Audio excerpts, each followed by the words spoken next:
I was never a brilliant student. Memorizing something is really hard for me. I can learn and understand things and reproduce it on my own. But when it comes to memorizing something, I usually miss things a lot.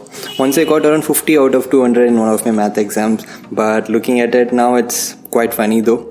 And the important thing is that I didn't memorize the formula properly. That is why the result. It's funny right now, but I strongly believe that schools are all about testing your memorizing capacity than testing your knowledge. What say? We are in a world where people are finding new ways to solve a problem or some hacks to bypass them actually. And I know that's not just me who struggles with memorizing stuff. I know a lot of you guys might be struggling with memorizing things as well. Then what's the solution to this actually? So guys, what's up? Welcome back to the channel. Hope you guys are doing well. Colleges are closed right now because the COVID cases are rising again and I'm back at home. So I thought of sharing my knowledge with you guys by making some YouTube videos.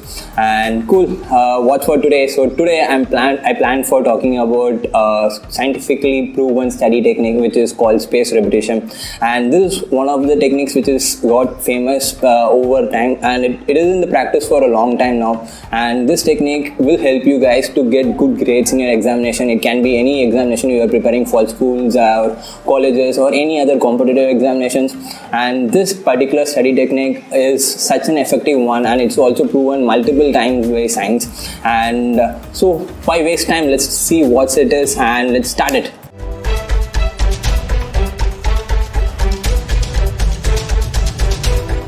We human beings can remember only a certain amount of data we consume, right? And everything else is thrown off from our brain. And our brain specifically does this because we can remember the things actually matters to us. Because like when you consider that in a given day, you consume a lot of content online, and with the access to mobile phones and internet, we are like open to thousands and GBs of data per day. And our brain can store all these data. So it has to segregate what you need and what you don't need. And it will discard all the things that you don't need, and you might not forget it immediately, but over a period of time you will surely forget it. And this is beautifully explained by the forgetting curve by Ebbinghaus, and I guess I'm pronouncing his name correctly. So what this guy has done is that he studied how we forget things, how we study and how we forget things after some point of time.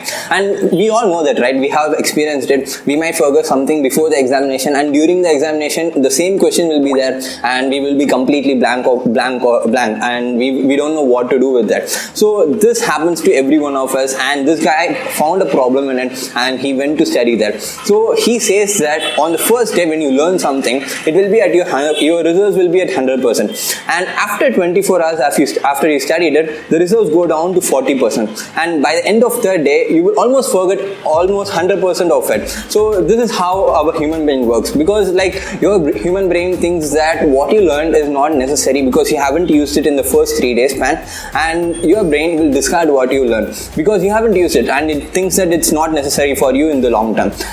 But if you think that you want it over a long period of time, if you want to remember it over a period of time, Ebbinghaus says that you have to interrupt the forgetting curve on the second day. So after 24 hours you have to reread the concept which you have learned on the first day, so that you will pick up you will pump the reserves back to 100%, and it takes even longer. Like now it took like 3 days for you to completely forget the whole stuff. Now it will take almost 1 week for you guys to completely forget it, and you want to remember it over a period of time. You don't want to forget it after a week of you study. So what Ebbinghaus says is you have to reread the concept again on the 4th day. So when you do it on the 4th day, it will take at least 2 to 3 weeks for you guys to forget it. And when you do it over a period of time again and again, the concept which you have learned will stick to you, and you will reduce the possibility for you guys to forget it.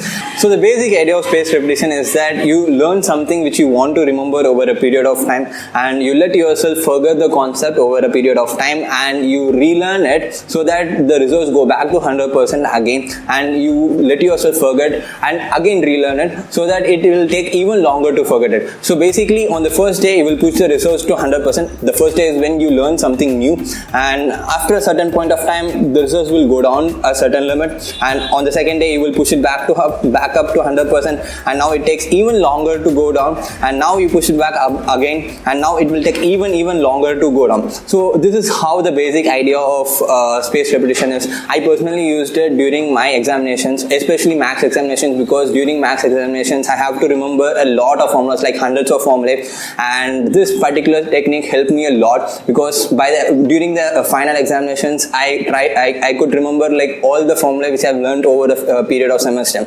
And I can tell you guys, this is such an effective and wonderful technique. And okay, fine, like you guys know the concept of spaced repetition, but how do you guys implement it? And now let's see how you can implement in your own life. Let's see that. Now, I said that I will tell you guys how to implement this spaced repetition technique while you are studying for your exams, and as a result you can get good grades in your exams. But before that, I would like to tell you guys that you guys are actually using a light version of spaced repetition while you are preparing for your exams. And to prove this, I will take a good example over here. And the example is like in India, we students, we know that we will study a day or two before the exams, right?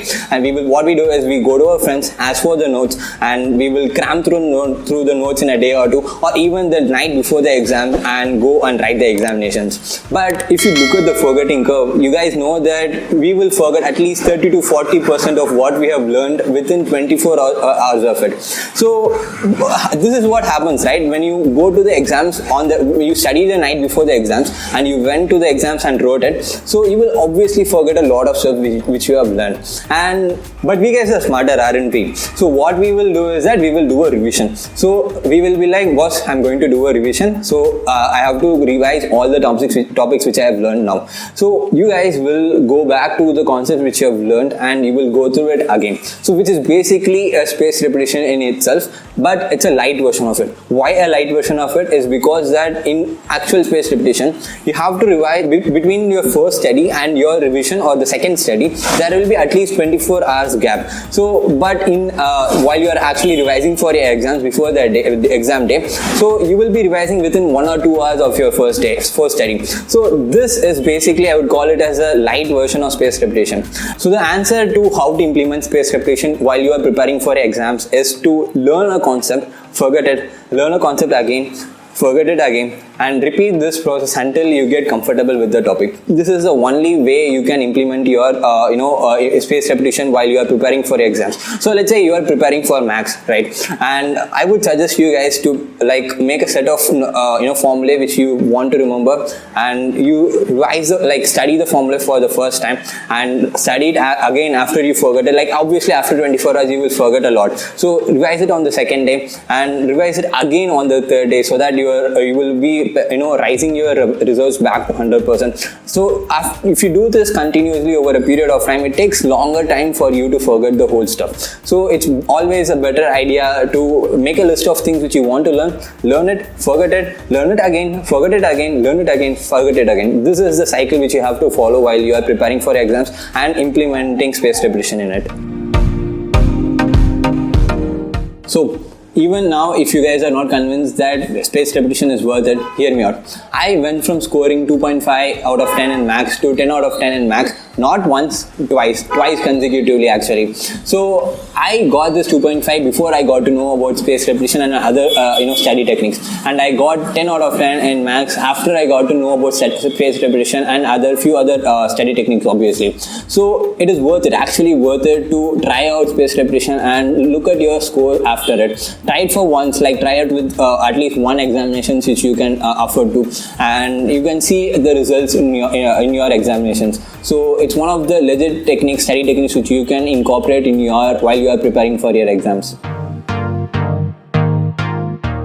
If you ask me whether there is any good tool you can use to implement spaced repetition better, which will in turn help you guys to score better in exams, yes, there is a tool for it, and the tool is called Anki. And I guess most of you guys know what Anki is, but for those of you guys don't know what Anki is basically a flashcards app, digital flashcards app specifically. So what flashcards does is that you will write a question in the front side of the flashcard, and you will write the answer to the question in the back side of the flashcard. So you will try to answer the question by looking at the front side of the flashcard, which is where the actual question is. And once you try to answer it yourself, you will turn the flashcard to which is where the answer for the particular question is, and you will try to verify yourself, so that in which way you will correct yourself in this whole process. And Anki does this digitally. You don't have to maintain physical decks of flashcards, and you don't have to scatter all the flashcards over your place. Anki will do it for you digitally, and it has a central database where it maintains all your flashcards, and it's cross-platform as well, so that you can use it in any device of your own choice.